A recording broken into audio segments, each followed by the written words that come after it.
서기 612년 중국 대륙을 통일한 초강대국 수나라가 113만 대군을 동원한다. 목표는 단 하나, 고구려. 누가 봐도 승부는 정해진 것처럼 보였다. 하지만 결과는 아무도 예상하지 못한 방향으로 흘러간다. 자, 주목해라.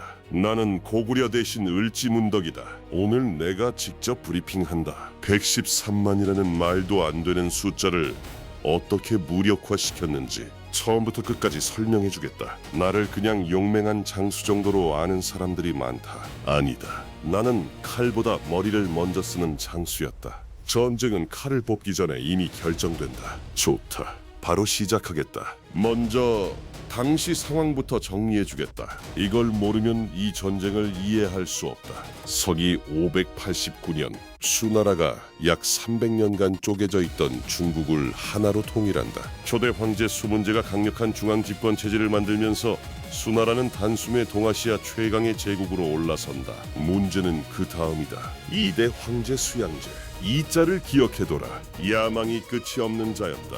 대운하를 건설하고 새 수도를 짓고 끊임없이 거대한 사업을 벌였다. 백성들이 얼마나 죽어나가는지는 관심도 없었다. 오직 자신의 위대함을 증명하는 것에만 미쳐 있었다. 그리고 그 야망의 끝에 우리 고구려가 있었다. 당시 고구려는 만주와 한반도 북부를 지배하는 강국이었다. 수양제 입장에서는 눈의 가시였다. 대륙을 통일했는데 동쪽의 고구려만은 절대 고개를 숙이지 않았으니까, 그래서 수양제가 결심한다. 고구려를 반드시 꺾겠다고. 여기서부터가 진짜다. 수양제가 편성한 원정군의 규모를 알려주겠다. 총 병력 114만 3,800명, 보급 인원까지 합하면 그 2배다. 좌군 12군, 우군 12군, 총 24군 편성. 하루에 한 군씩 출발했는데 전군이 출발하는 데만 40일이 걸렸다. 행군 대열의 길이가 960리, 약 400km. 지금으로 치면 서울에서 부산까지 전부 병사들로 꽉 찬 거다. 감이 오나? 수양제는 확신에 차 있었다.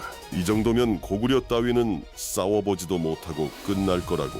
근데 이 차가 간과한 게 있다. 숫자가 많다고 이기는 게 아니다. 612년 봄 수양제 대군이 고구려 국경을 넘는다. 첫 번째 목표는 요동성이었다. 수양제는 요동성을 빠르게 함락시키고 평양까지 단숨에 밀어붙일 계획이었다. 그런데 여기서부터 꼬이기 시작한다. 요동성이 안 떨어진 거다. 고구려 수비군이 목숨을 걸고 성을 지켰다. 113만 대군이 성 하나를 못 뚫고 몇 달째 발이 묶였다. 수양제는 초조해지기 시작한다. 그래서 별동대를 편성한다. 우중문과 우문술이 이끄는 30만 5천 별동대. 요동성은 놔두고 이 별동대를 바로 평양으로 보내서 고구려의 심장을 찌르겠다는 거다. 바로 이 순간 내가 움직인다. 자, 여기서 내 전략을 설명해주겠다. 적의 별동대 30만 5천. 숫자만 보면 압도적이다. 하지만 이 병력에는 치명적인 약점이 있었다. 첫째, 보급선이 길다. 요동에서 평양까지 수백 킬로미터, 30만 대군이 먹을 식량을 그 거리에서 끊김없이 수송한다? 불가능하다. 실제로 수양제는 병사 한 명당 100일치 식량을 직접 지고 가라고 명령했다. 근데 생각해봐라. 무기의 갑옷에 식량까지. 병사들이 너무 무거워서 몰래 식량을 버리기 시작한 거다. 출발한 지 얼마 안 돼서 이미 식량이 바닥나기 시작했다. 둘째, 지형이 우리 편이다. 고구려 영토는 산과 강으로 가득하다. 대군이 움직이기엔 최악의 지형이다. 반대로 소규모 부대가 매복하고 기습하기엔 최고의 환경이다. 셋째, 적의 자만심이다. 114만 대군을 이끌고 온 자들이다. 당연히 자만에 빠져 있었다. 나는 이 세 가지를 동시에 이용하기로 했다. 작전은 간단하다.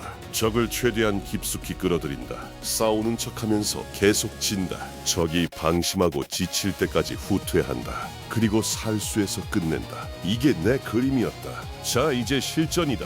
나는 직접 적진에 들어갔다. 수나라 진영의 사신 자격으로 찾아간 거다. 목적은 하나, 적의 상태를 내 눈으로 직접 확인하는 거다. 들어가서 보니까 예상대로였다. 병사들 얼굴이 굶주림으로 쪄들어 있었다. 식량은 이미 바닥났고 사기는 땅에 떨어져 있었다. 나는 돌아오면서 수나라 장수 우중문에게 시 한 수를 보냈다. 그대의 신묘한 계책은 천문을 꿰뚫고 오묘한 계산은 땅의 이치를 다했으니 전쟁에 이기고도 만족함을 알면 어떻겠는가. 쉽게 말하면 이거다. 너희 잘한 거 인정한다. 근데 여기서 그만두는 게 좋지 않겠나? 이건 칭찬이 아니다. 조롱이다. 나는 적장의 자존심을 건드린 거다. 오중무는 분노했고 반드시 평양을 함락시키겠다며 더 깊숙이 들어온다. 내 계획대로다. 나는 하루에 7번 싸우고 7번 졌다. 적은 연전연승에 취해서 정신없이 쫓아왔다. 그렇게 적을 살수까지 끌어들였다. 30만 대군이 살수를 건너기 시작한다. 병사들이 강 한가운데에 들어섰을 때 내가 신호를 보냈다. 상류에서 막아두었던 물을 한꺼번에 터뜨린 거다. 거대한 물줄기가 쏟아졌다. 강을 건너던 수나라 병사들이 순식간에 휩쓸려갔다. 물에 빠져 허우적대는 적들을 향해 매복해 있던 고구려 군이 총공격을 개시한다. 사방에서 화살이 쏟아졌다. 적은 대열이 완전히 무너졌다. 도망치려 해도 뒤에서 물이 밀려오고 앞에서 고구려 군이 돌격해온다. 그야말로 지옥이었다. 결과를 말해주겠다. 30만 5천 명이 살수를 건넜다. 살아서 돌아간 자는 2,700명, 2,700명이다. 생존율 1%도 안 된다. 역사상 이 정도의 선멸전은 손에 꼽는다. 수양제는 이 소식을 듣고 완전히 무너졌다. 남은 병력을 수습해서 후퇴할 수밖에 없었다. 114만 대군을 끌고 와서 얻은 것은 아무것도 없었다. 오히려 이 패배가 수나라 멸망의 시작이 됐다. 수양제는 이후에도 2번 더 고구려를 침공하지만 전부 실패한다. 결국 수나라는 내부 반란으로 무너지고 수양제는 부하에게 살해당한다. 114만 대군을 자랑하던 제국이 고구려 하나를 넘지 못하고 역사에서 사라진 거다. 이 전투에서 핵심은 뭐냐? 첫째, 적의 약점을 정확히 파악했다. 5급선 지형, 자만심 이 세 가지를 동시에 공략했다. 둘째, 적의 심리를 이용했다. 일부러 치면서 적을 방심하게 만들었다. 적장의 자존심까지 건드려서 스스로 함정에 걸어 들어오게 했다. 셋째, 싸울 장소와 시간을 내가 정했다. 전쟁에서 가장 중요한 건 어디서 언제 싸울지를 내가 결정하는 거다. 114만이 무서운 게 아니다. 머리를 쓰지 않는 114만은 그냥 숫자에 불과하다. 이상 브리핑을 마치겠다.